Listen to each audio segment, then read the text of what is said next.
Language Hub is a new 6-level general English course for adult learners, which takes the complexity out of teaching English. It is designed to promote effective communication and helps to build learners' confidence with regular opportunities for meaningful practice. With Language Hub, producing interesting and motivating lessons has never been easier. At its core is a well-balanced skills syllabus with clear learning outcomes using a range of interesting topics and a functional language strand presented through an entertaining video series. Language Hub comes with a Students app. It offers learners quick and flexible practice opportunities when and where they need it. The Teacher's Book makes lesson preparation intuitive, and the accompanying Teacher's app provides everything in one place. To find out more about provides everything in one place.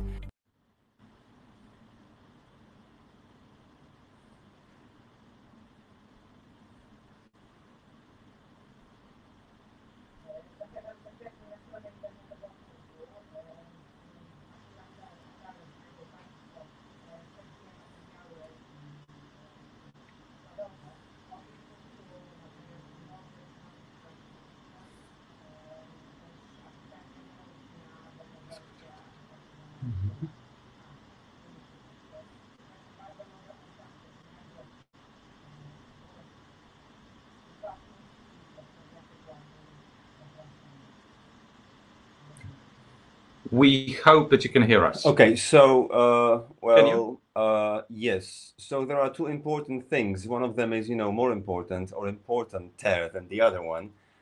Can you see us? If you can see us, can you please type video yes? Not just yes, but video yes. Yay! Great. And more importantly, if you can hear us, can you please type in audio yes? Probably typing video yes means that people can hear us. See us. There are two different devices. Read your lips. You think that they can read your lips, and that's why. Oh, you think? Yeah, that was smart. Smart. So, thank you very much for your cooperation. Well, okay. We're so happy to, not to see you, but be with you today, and we're so happy that we're going to spend like the next hour talking about student autonomy, and we're going you housekeeping. No, in a moment. Actually, you're going to spend the next 2 hours. 2 hours? Oh, sorry. 1 hour with two wonderful people. Great, smart, intelligent, I'd say attractive. And we hope that, you'll have a chance to meet them and like them even more than we do.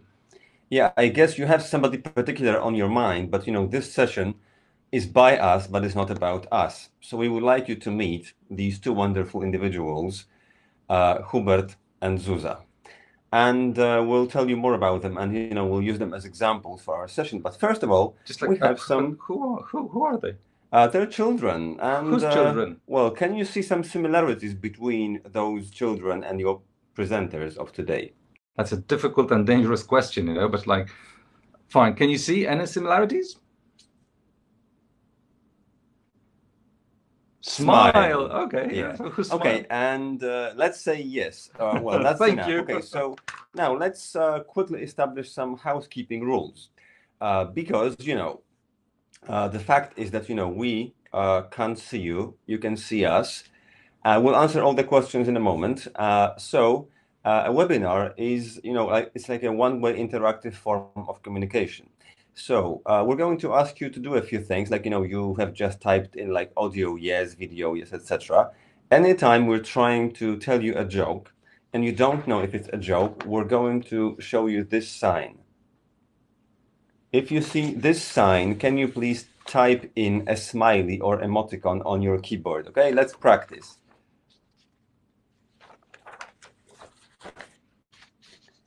Great.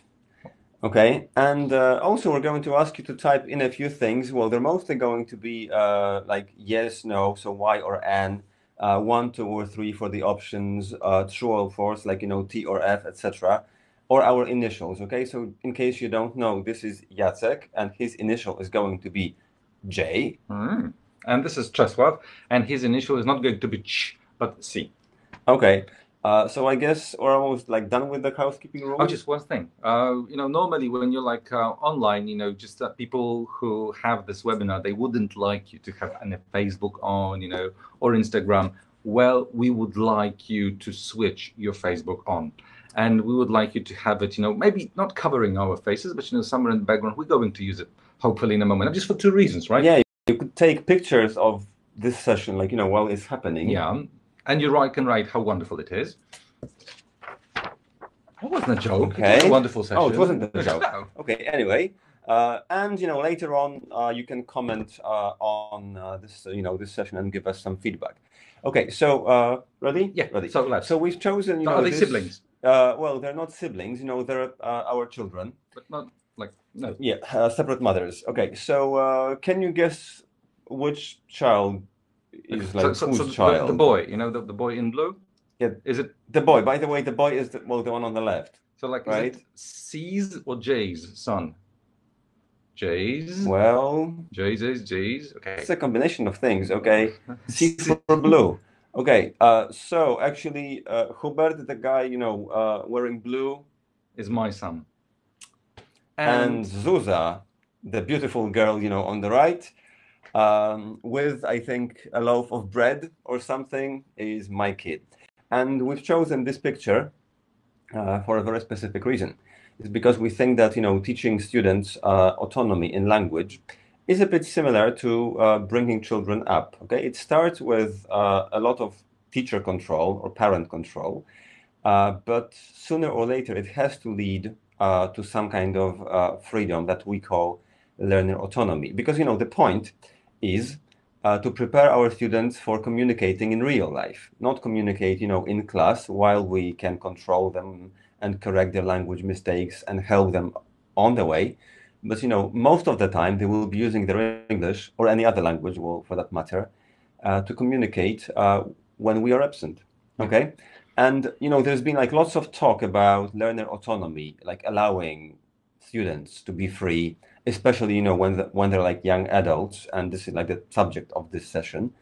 But we believe that autonomy that's wrongly understood may be a myth, and we have this like quote from Professor Komorowska, who says that commenting on teachers' interest in positive psychology, she says that this interest reflects a degree of wishful thinking about students who are motivated and creative, and they have like a high degree of self-agency, high self-esteem and perseverance, and they know their learning styles, and they can use appropriate strategies, etc., and they can be autonomous.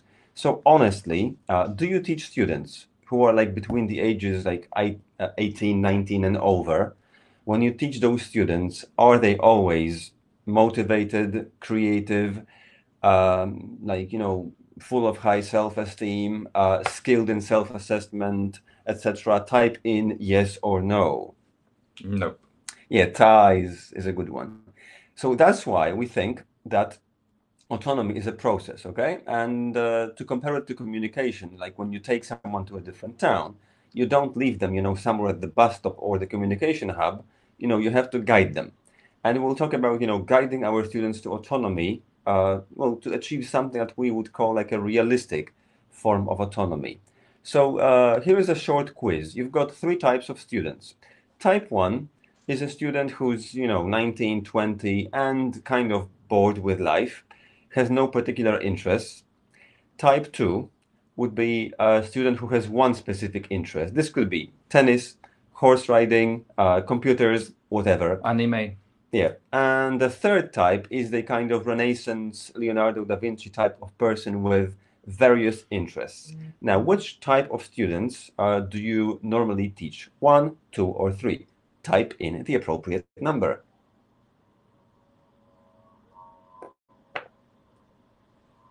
So it's generally 1 or 2.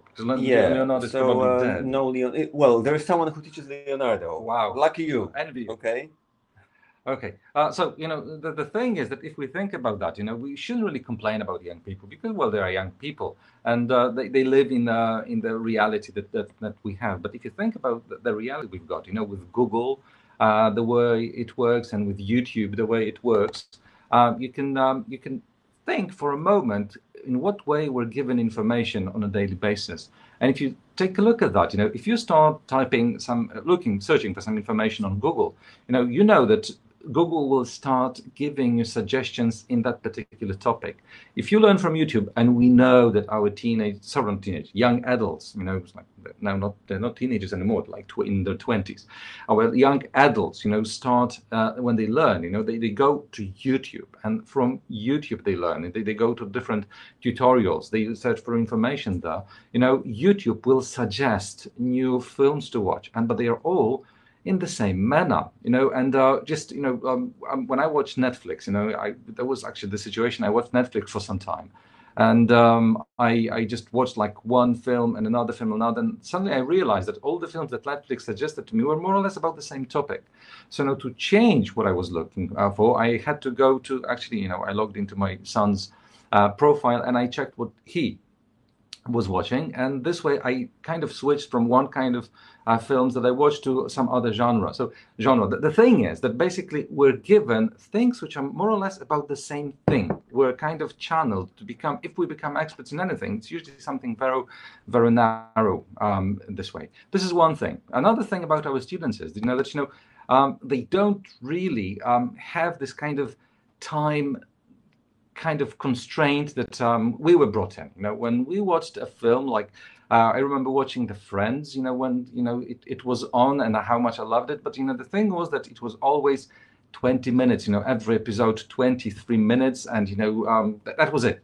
Right now, when you go to Netflix, some episodes in films are 43 minutes, some are 40, some are 50, an hour and 10 minutes in the same series, because there are no constraints of advertising, no constraints of the timetable in a TV program or in TV channel. The same is true for music. A long time ago, you had an album which was about 45 minutes long, then CDs about 70 minutes long.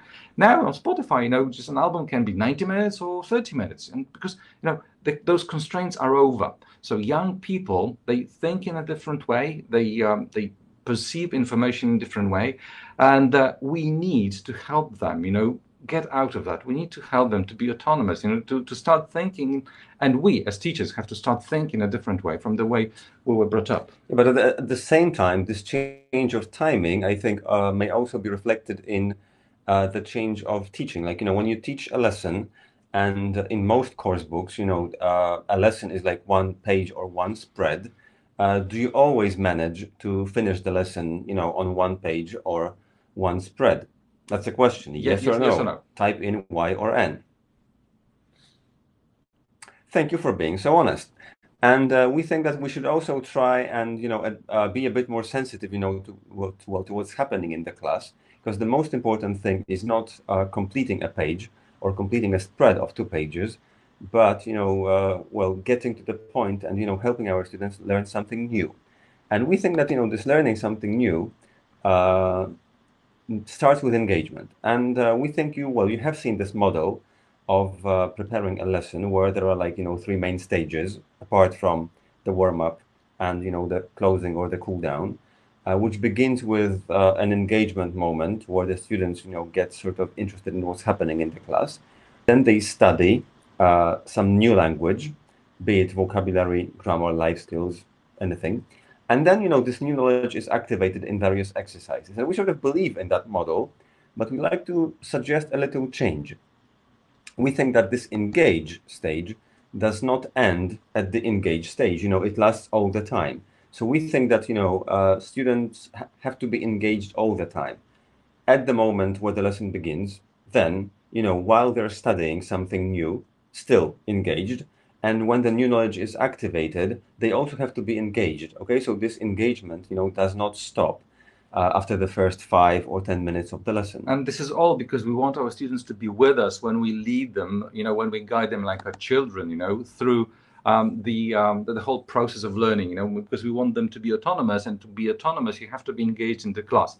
But, there are some people who have a different idea of engagement. We'd like you to meet. Let's not say who it is. A teacher. Well, we're going to show you someone who's a teacher, a bit of a scientist, from a well-known TV series. What TV series do you think is going to be? Okay. That's a moment where you type something in. Like the title.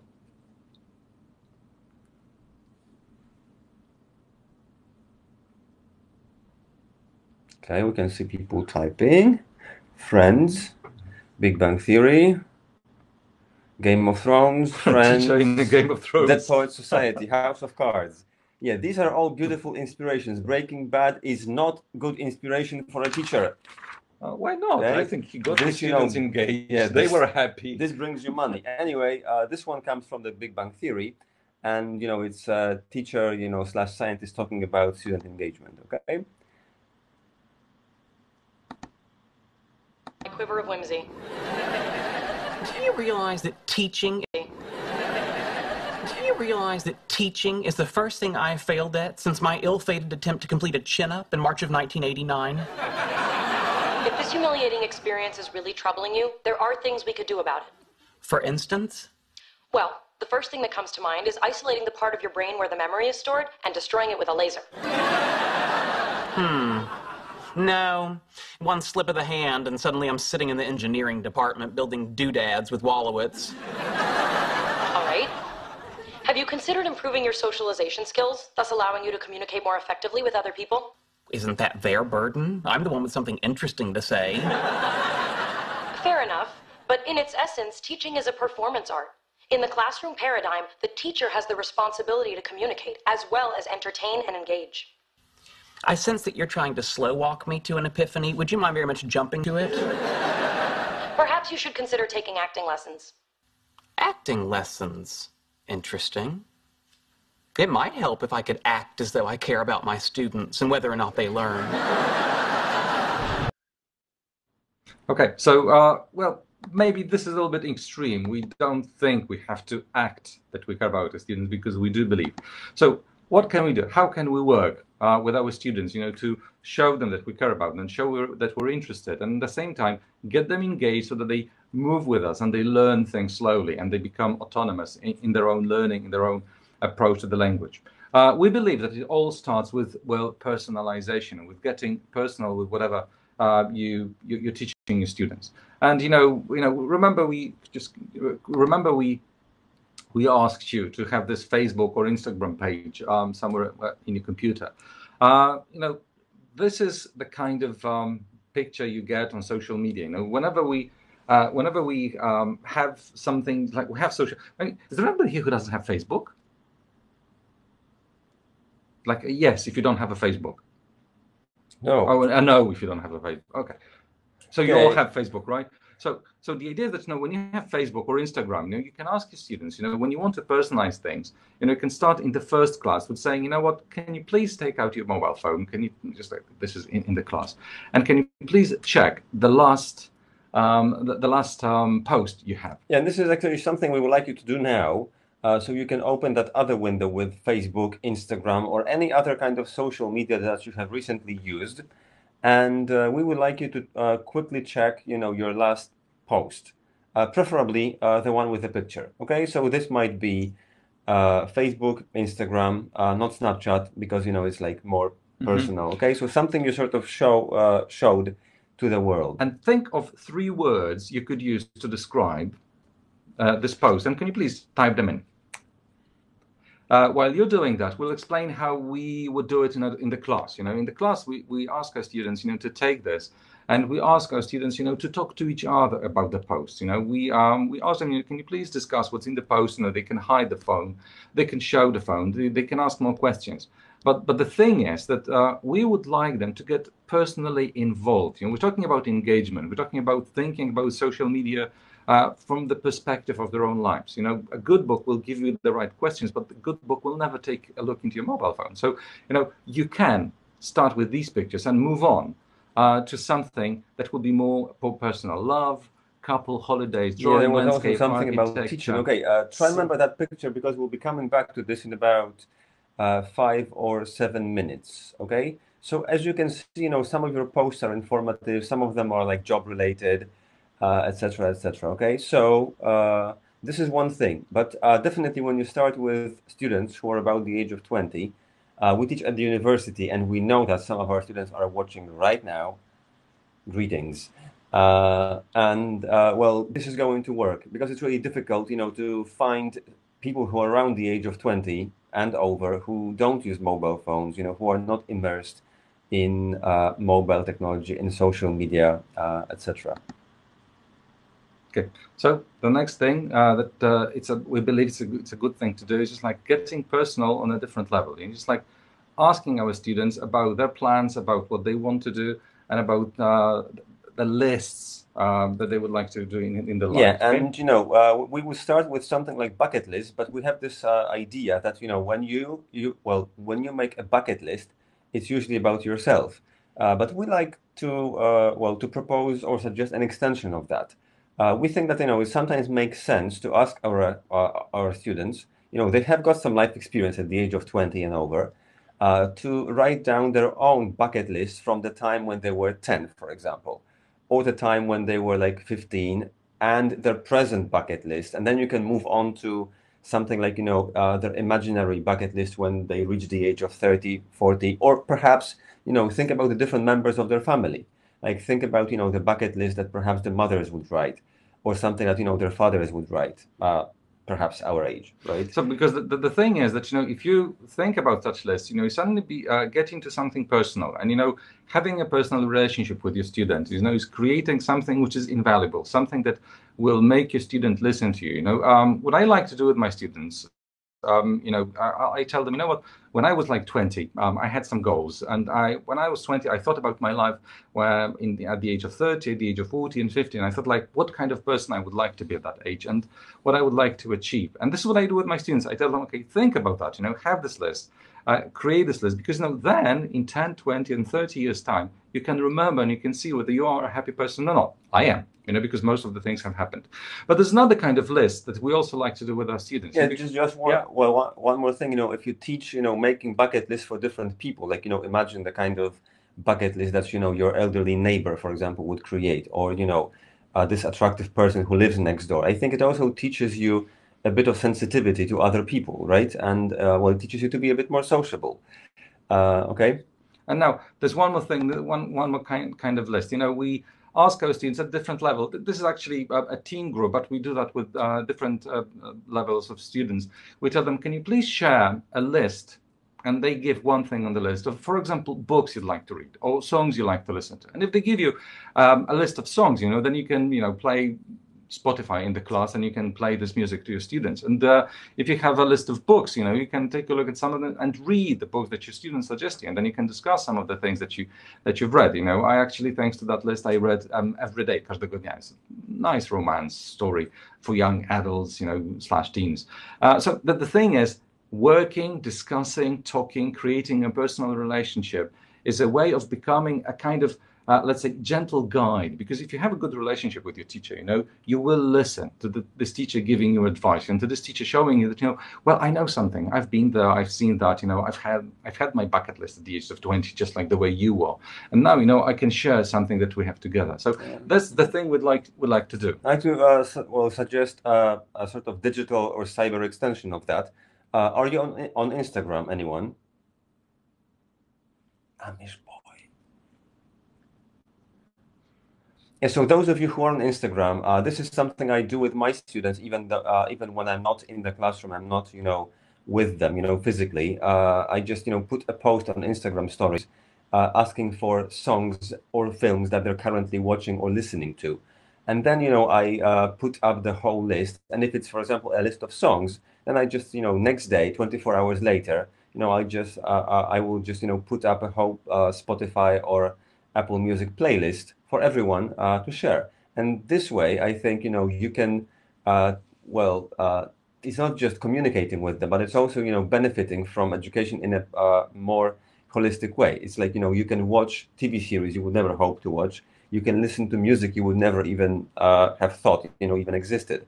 So it's kind of mind developing for us as well. Okay. Now we have a private question to you, and it's just yes or no, so Y or N. When you go to a restaurant, pub, or a bar, do you tip?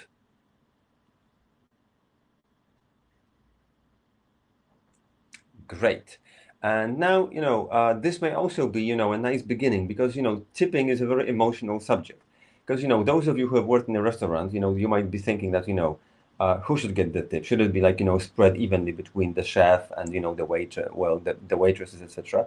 So when you do something like this, for example, you have an activity like that and questions about tipping, why not think about the different types of people that go to restaurants and, the ways they tip. And this is something we could try with your students, is, ask them to try and act it out. So you give them like different roles, like, you've got James Bond, you've got a Russian oligarch, you've got, a typical Polish guy whose name would be like, proverbially Janusz, and you've got this Or Instagram Seba. or Seba, and you've got this Instagram influencer with something, and, you think about That's not food. yeah, No, it's not food. fit something, not for us.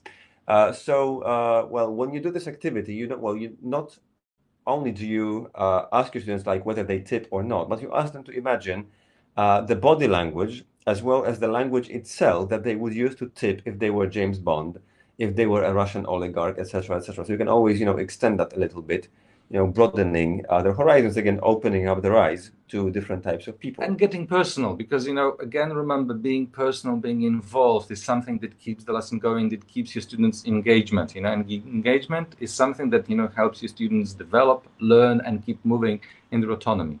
Another thing that keeps your students engaged is something which, well, some people say shouldn't be used, but we don't believe that. That is, using, let's say, taboo questions or break. Oh, sorry. Not one yet. more. Oh, sorry. Just I'll one talk more. about that in a moment. Well, remember that 5 or 7 minutes ago we asked you to check your last post on Facebook, okay?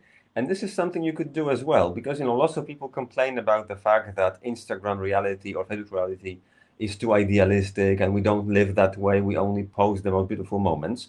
So now, when you think about this last picture that you checked, 5 or 7 minutes ago, do you think it reflects a perfect image of your life?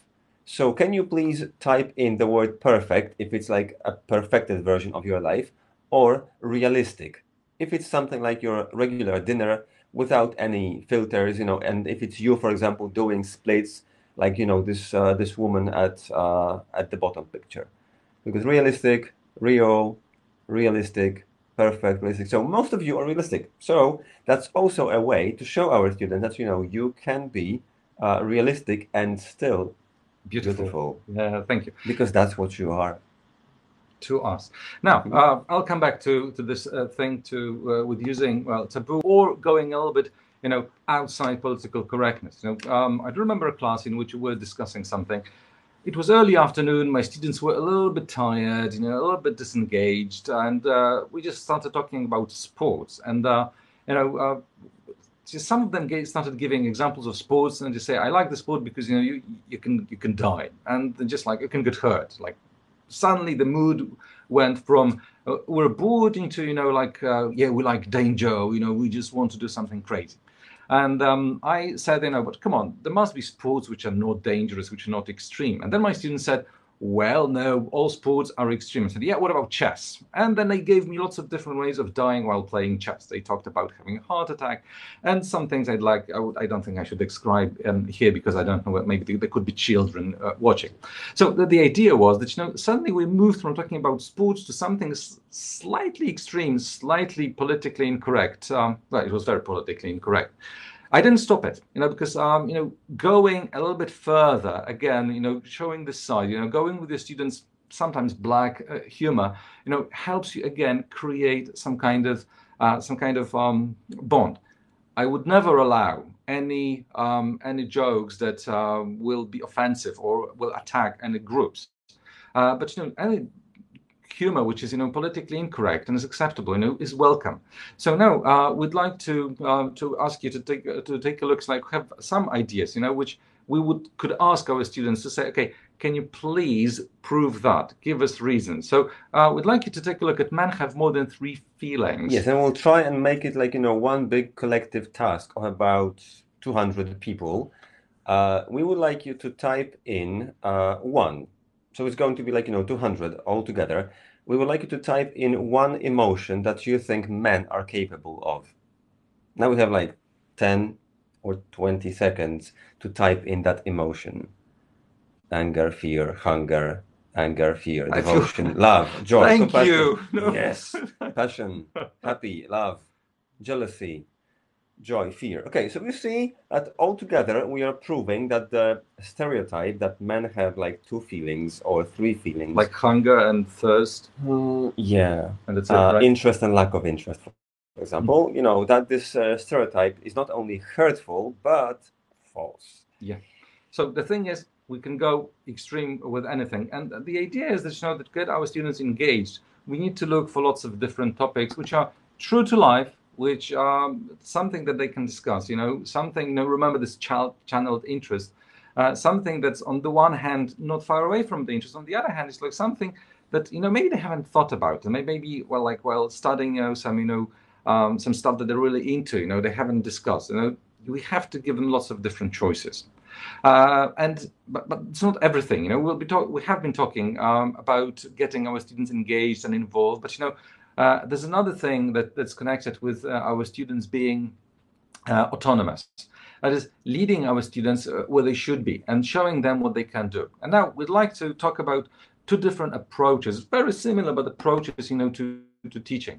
One is Vygotsky's zone of proximal development. The idea is that, when you come into the classroom and you want your students to develop, you can't just give them only the things that they know. Because if you give them the things that they know, they will probably, just like, they say, okay, I know that, they'll get bored. They say, well, why am I here? So if you're talking about the things that I do know.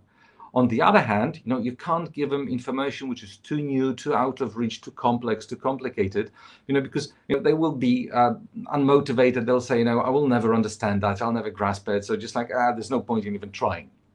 So what Vygotsky suggested is like zone of proximal development. So we as teachers, people who have some experience, should judge and think how much our students are capable of going. So we present that to our students. We help them. We'll show you how to do that in a moment, but we present them something like one step further, and then we just give them this gentle push. We say, okay, now make this step.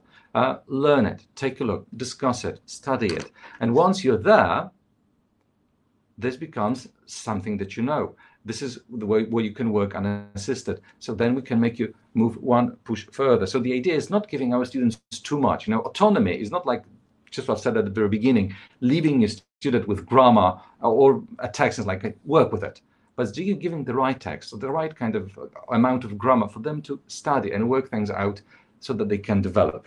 Yeah, so what we're talking about here is like, this beautiful idea of constructivist education proposed by Vygotsky, and not only. So before we move on, have you heard of Vygotsky before? Type in yes or no quickly. Okay, so we think that he's relatively familiar to some people. Have you ever heard of Reuven Feuerstein, the American scientist? Yeah, so he sort of, brought back the ideals of, Vygotsky 60, 70 years later, and he came up with this notion of mediated learning experience. And this is a beautiful reflection of what language teaching should be. So Feuerstein gives this beautiful example of teaching a child different things to do around the house. Can you type in the letter P if you're a parent? Any of you? Of any children? There are some parents, great. But he says that, telling a child to close the window, for example, is like treating the child as an extension of your own arm. This is something you could do yourself, but you don't want to do it, so you tell the child, now go close the window. But you say, close the window because, there's a draft in here. You give your child the reason why they should close the window. Hopefully next time or next time, when there's a draft and, it's like blowing all the papers away, the child will know they should close the window. So in terms of language teaching, this means that we have to tell our students, why they're learning something. We're like fans of grammar. Okay. Oh, we love grammar. But there's also something about grammar that we have to teach our students, because when they hear the word grammar, most of them just, fall asleep, run away, start panicking, sweats, all that. So we have to tell them, why they're learning something. So what we do very often, is we tell our students, what they're going, how they're going to benefit, right? So for example, if it's second conditional, we say, okay, so today we'll talk about, dreams and ambitions. Okay, if it's third conditional, we say, okay, so today we'll talk about life regrets. The same is true for wish, for example. And etc., etc. Okay, so we have to show our students like how this function is going to be helpful to them in the real life, because very few people, believe me, very few people are excited about the very idea of knowing the present perfect. Yeah. Anyway, if you think about that, how many times people have like this conversation when they go to England and they sit down in a cafe and they say like, so, what's your present perfect? Like, well, not it's much. Perfect. Yeah. Okay. How can you perfect something that's perfect? Yeah, just present. Okay, now, so that's the idea. My favorite tense. Yeah. So the thing is that if you start teaching your students, so the first thing is you need to give them a reason. You tell them why. It's like this is for dreaming. This is for planning. This is for something that's happened recently. This is for complaining. But another thing is that although we love grammar and we believe we know grammar quite well, we know at the same time that just coming into the classroom and telling your students, this is grammar, this is how it works, is not the most effective. It's much more effective if you make your students think and work things out for themselves. And again, remember about Vygotsky, just can't come into the classroom, you can't tell them, this is grammar, and just give them some very complex tests, now work out all the rules. When you teach grammar, you have to give your students some very simple and basic sentences, and you have to help them out with those examples. You tell them, now look at the examples. Maybe you need to underline something. Maybe you need to take a circle out the most important part of the sentence. Maybe you need to just like point at something, but let your students think. Will they make mistakes? Yeah, they will. They will discuss things, but the point is not getting the correct answer the first time they get there, but getting the correct answer at the end of the class. By the way, do you ever draw those lines with like crosses and yes and now and present? Yeah, I do that too. I ask my students if they understand them. They usually say no, but I love them so much that they keep doing it. So like, it's fine, okay? But again, that's true. Oh, sorry. All right, now. So people, the idea is that you give them examples and you help them work with these examples. And but that's one thing. Another thing you can do, once they've worked with the examples, you can also ask them, to fill in the rules. So it's not just like moving one step further from just giving the examples, but they write whatever they think this is. They discuss it with you, and then finally you come up with something that you can all agree on. And it doesn't only have to be with grammar. Sometimes some vocabulary is created and it's so presented in such a way that it seems like an obvious thing that ask your students to work things out from the context. Sometimes it's impossible with some words. Sometimes it's more effective with just you giving them one equivalent. But sometimes the process of learning, choosing the differences, understanding is worth it, because once your students have spent some time doing these exercises, working with the vocabulary, and just working with the words they get, they can work out the rules, they can work out the meaning, they can work out the pragmatics, the functions that are all behind that. And they don't just have to listen to you. And we all know that students quite often stop listening if there's one person speaking for too long. So maybe I should stop and ask Jacek. Maybe you should. And I think what's also very important is that there are some teachers who believe that when you ask your students to try and find the rules, in the examples, like try and look for the patterns, they will fail. Well, we don't think that's true. We think that examples in good course books are so clear that the students can always find the rules. And some time ago, when we were your age, not a joke, just like 5 years, maybe, yes, maybe like 5 years ago, it was believed that children had to have like lots of examples to learn a language, but adults could learn from rules. Now, like new research says that nobody learns from strict rules. We all need examples, okay? It's like we are sort of predestined, to look for examples and also to look for something that breaks the pattern, okay? And our experience shows, not only our experience, but also like lots of our colleagues' experience shows that students do arrive at the right conclusions. However, if you're afraid that, they may not arrive at the, the right conclusion, well, you can always look at you can always look at the rules, at the language reference book, the grammar reference part of the book and sort of verify. But even if they made a slight mistake and, they only got like 90% of the truth, first of all, they made the whole discovery. So they were engaged in the process of discovering, not disengaged while we were lecturing on grammar. First. Second, even if they learn something, that they were wrong about, they will also remember that moment, that they were correct about something. And this also gives them this beautiful feeling of being a bit more autonomous. Because if they have arrived at the right conclusions like a number of times, they feel a bit, sort of more free with discovering more and more language. It's just like with little kids, just like, with Zuza and Hubert when they were like really young. And, you could tell them everything, but when you're 2, 3, 4, 5, 6, 7, sometimes you really have to make a mistake to understand that things don't work. You can't tell your kids, don't carry things that way because they will fall off your hands. But, when they fall off their hands, they will probably think, maybe the third, maybe the fourth time. But the idea is that when we work with our own mistake, when we make a mistake and then we realize we have made, we're much more likely to remember than when somebody just tells us, do it this way. It just doesn't work like that. Yeah, and then, once we have been through the study stage, it's time to activate their knowledge. And, at the beginning, some teachers, feel that, we should be creative. Yeah. And we should do like creative tasks. There's this teacher trainer who says that there's something like the curse of creativity. That we teachers are expected, especially English teachers, and we're expected, or language teachers, just, to create and make things which are complex. But the thing is that teach people autonomy.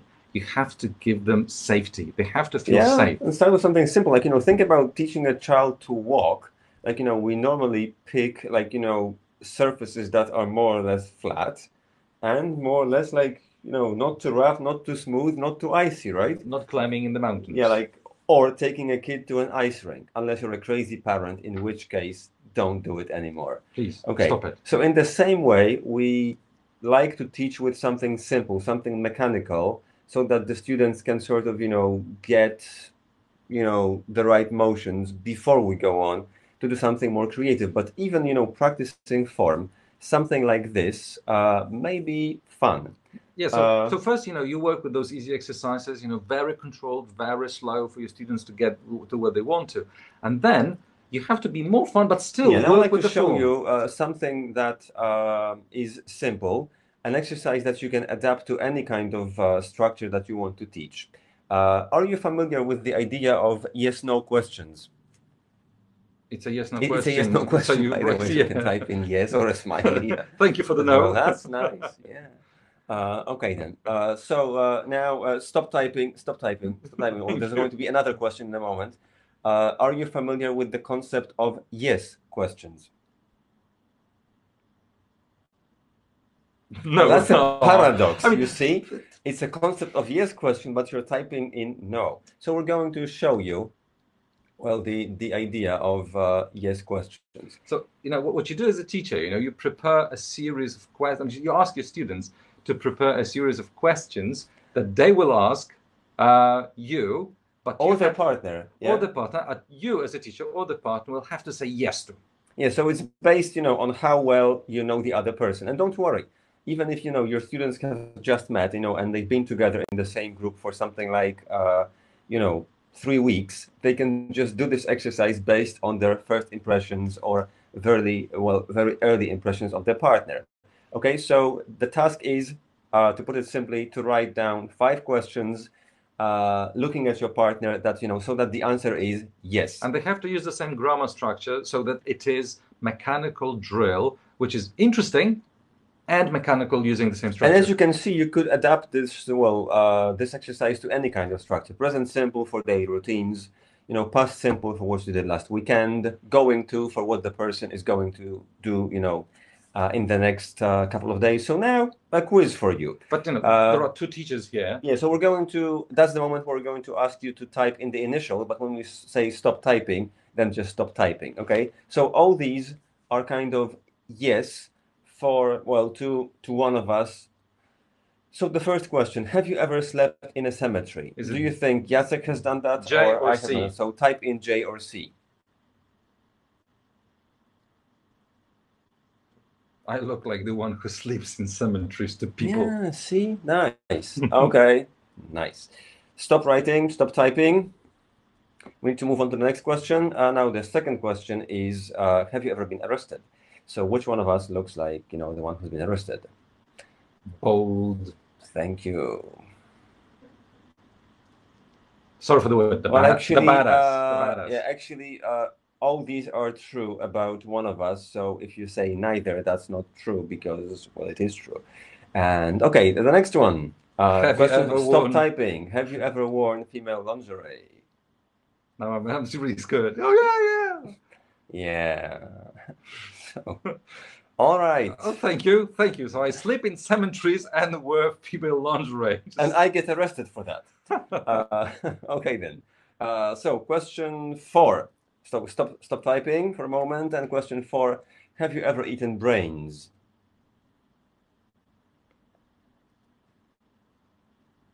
In prison, people eat anything. Yeah. Okay, and now we can stop typing as well. And the last question is, have you ever flown to Czesław? It's just our own money. Quite a just controversial our issue, money. But, we pay for that. Well, on our own money. Okay, so you see the point. Now, we're not going to tell you the answers this time. But if you meet us in person at a conference, for example, IATFL, you can ask us, we'll explain. Yes, unless you live in Olsztyn. Okay, that's too easy, right? Okay, Julia, no. So people from Olsztyn, including our students, definitely not our students, don't ask the questions. Okay, but as you can see, it's still a very simple mechanical exercise because your students will have to repeat the structure like, do you sometimes, do you often, have you ever, last weekend, did you do this, did you do that, and so on. But at the same time, they have, a little bit of fun. And I think it's quite engaging, even at the moment of preparing those questions, okay? Okay, now, one more thing, for teaching your students something to do with memory and also helping them to get to know each other, but at the same time, giving them, we would say, the freedom or the autonomy to share what they want. Now, we're all over 18 years old, and, when we were children, we used to do, like, different things, right? And we used to do things that we are ashamed of, like things, well, which were embarrassing, etc. So what we like to do is we divide our groups into smaller groups of, for example, 6 students, and we ask every person to think about one embarrassing habit or one strange habit, from their childhood. One sentence is definitely something that every student can think of. Now we put them together in a group of 6 or 8 if they can remember more things, and we ask them to sort of drill each other's sentences, looking at each other, okay, until they remember all the 6 sentences. Now, first of all, they drill the structure, like used to, and the names, because very often we find students who study together for a whole year, and at the end of the academic year, they still don't know each other's names. So they learn the new structure, okay, they learn each other's names, and they also build some positive, dynamics among themselves.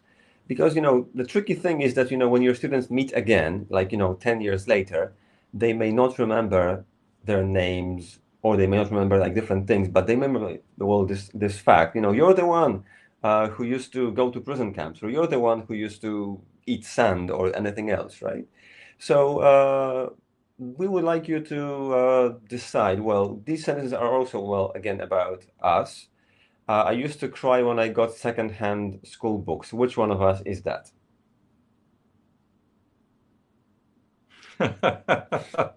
Female lingerie and cries a lot. Cry baby. Okay, shall we explain this one? Yeah, okay, fine. You go first. I used to cry. No, actually, you did. Yeah, so I used to cry when I got second-hand school books. When there was like a book exchange at the end of the school year, when I was promoted to the next grade. Sometimes I got second-hand school books which were dirty.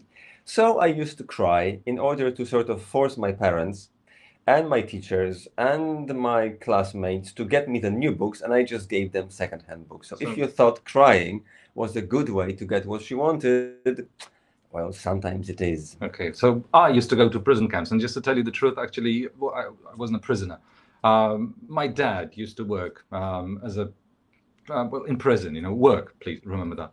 He used to work in prison, and my future wife's, well, present wife, wife's father used to work in prison too. So, as a kid, I used to go to prison camps, and I actually met the person who's my wife at a prison camp, right? So, prison camps make people get together. Now, we've been showing you some kind of grammar practice, which was kind of like a drill, working with something, something simple, repeating it, at the same time interesting, at the same time personal, so we're moving this autonomy. We're showing our students this grammar slowly. First, they work it out, then they work with something that's very controlled, then they start working with the drill. But then, it comes the time when they need to get a little bit more something a little bit more complicated. So, another exercise you can give your students is like, for example, something like this. You work with a text, you ask them to find all the words connected with tense clauses, like when, before, after, by the time, while, as soon as. And now they write this list, and then you tell them, now, I'll give you a sentence which has one of those words, like, so when in the middle, past continuous and past simple. And then you tell the students you work in pairs, groups of three, and just like in a domino game, you tell them something like this. One person, when you have like two clauses. So it was like I was having a bath when the murderer came in, because, well, this is the example I usually give to my students. So I was having a bath when the murderer came in.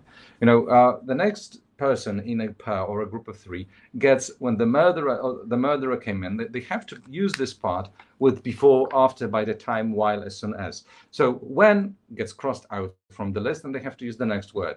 They create the next word. So it's like a story with the next conjunction, and then they cross it out, and the next student gets what's the second part of the sentence, and they have to create. So this time we're working slowly, because you can pick the word, you have the grammar, you create a story, but you have to be more and more creative. You have to get a little bit deeper into the grammar. This is the time when your students, when they work in a group of three, they will ask you a question from time to time, if it's corrcorrect, if it's okay, if this is what they can use, if this is the kind of sentence you could find in the real language.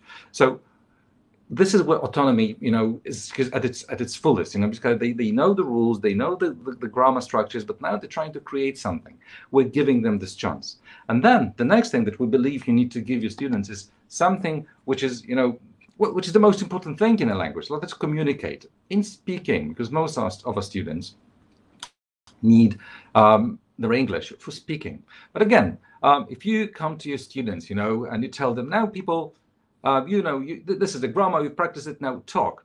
Probably you will not be very successful, because people need some kind of safety. They need to feel like they are not afraid of what's going to happen. So again, if you want your students to talk, you have to lead them slowly. You first have to work with the questions you give them, then you ask them to think about something, and you give them more general questions, then you ask them to work in pairs, and cooperate together. As you can see, it's A, B, C. Then you move on to D, and D is more open. So like, what can you learn from your mistakes? You get more and more general question. With our, students, with our adults, who spend so much time, young adults, in front of the computers, like not only watching wonderful webinars, but also, like surfing the net or watching, one kind of type of films on YouTube.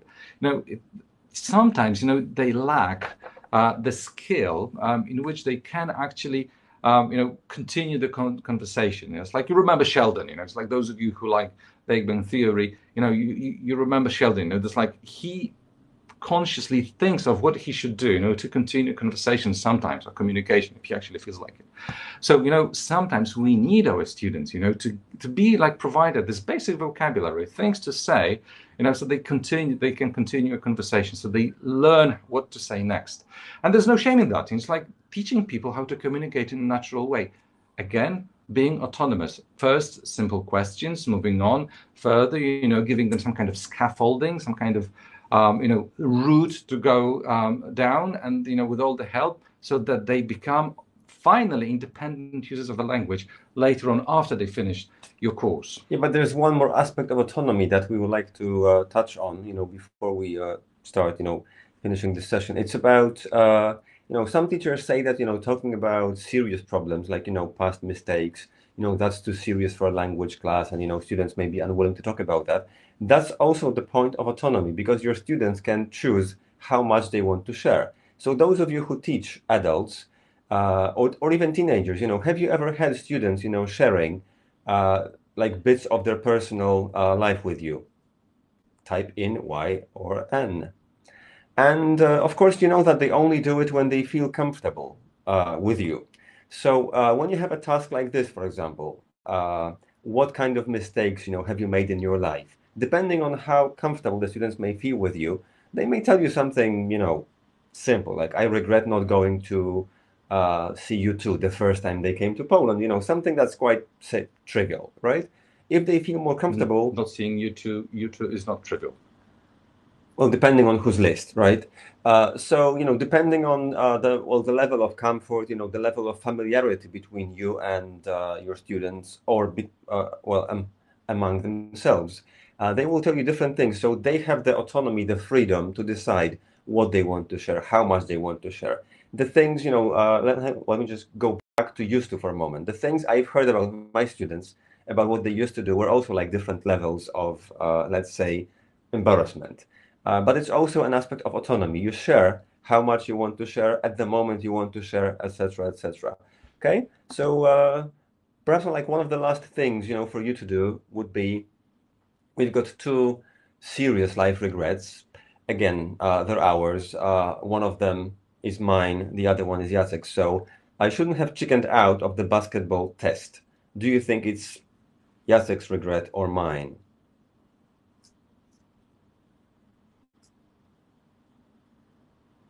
Yeah. Yeah, we can actually tell you this one. You can actually see that I'm a bit taller, right? So I'm a better fit for basketball. Let me just sit straight. Okay.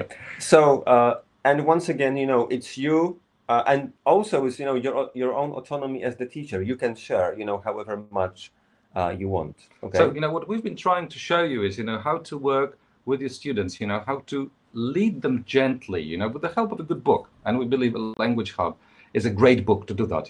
We believe, like just guiding them gently through the course, through the process, like teaching them, grammar, actually making or helping them study grammar, so that when they come to your class, even when they are not very interested, when they don't know what's going to happen, when they think the class is going to be boring, you help them develop, step by step, slowly. So from very small children. Yeah, so these children, that you can see here, they didn't learn all the things that they can do now, in half a year. In fact, they're now beginning their university education. Can you see a bit more similarity now? Like this handsome gentleman and this, this beautiful girl, lady. The genetics, the DNA and everything. Oh, we take all that ends like away, right? So I guess we'll have to, as I said, start finishing soon. But the thing is that our students will take some time in order to become autonomous. It won't happen overnight.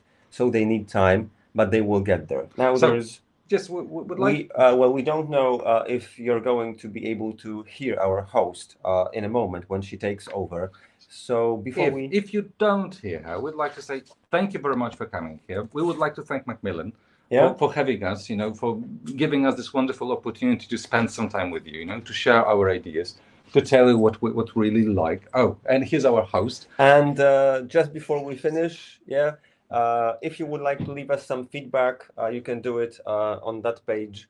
And we won't tell you whether, we want feedback in forms of like pictures, in writing, poems, anything, because we believe in your own autonomy. Okay. So just one thing from Agnieszka? Yes, if I can use your comp. Thank you very much and my presentation. Bardzo dziękuję Państwu za tak liczny udział. Myślę, że czy Państwu się w ogóle podobała prezentacja? Wpisujemy tak albo nie. Tak, wpisujemy yes. Nie, tak. Ta prezentacja, tak. Tu chciałabym powiedzieć, że jeżeli Państwu podobały się przykłady z tego kursu, taki podręcznik można otrzymać na TEFL-u i zobaczyć również wspaniałą sesję naszych trenerów na temat Language Huba.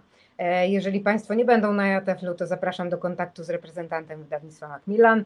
On na pewno chętnie taki egzemplarz okazowy Państwu przedstawi. Zapraszam też na stronę internetową tego kursu, zarówno polską, jak i angielską. Znajdą Państwo tam dużo opisów komponentów, przykładowe strony, audio, teacher's book, zeszyt ćwiczeń, także prezentacje aplikacji dla ucznia i nauczyciela. Mam nadzieję, że będzie to coś dla Państwa bardzo ekscytującego. Zapraszam również na naszą stronę szkoleń, gdzie rozpoczęliśmy już sezon, wydarzeniem sezonu ogromnym dla nauczycieli liceów i szkół szkół średnich. Wyjątkowe wydarzenie, gdzie również można zobaczyć nagranie z niego i naszych speakerów dzisiejszych, Czesław Kiński i Jacek Łagun, wyjątkowo. Oddzielnie, proszę Państwa. Prawie w ogóle się to nie zdarza. Prawie się nie zdarza. Zapraszam serdecznie.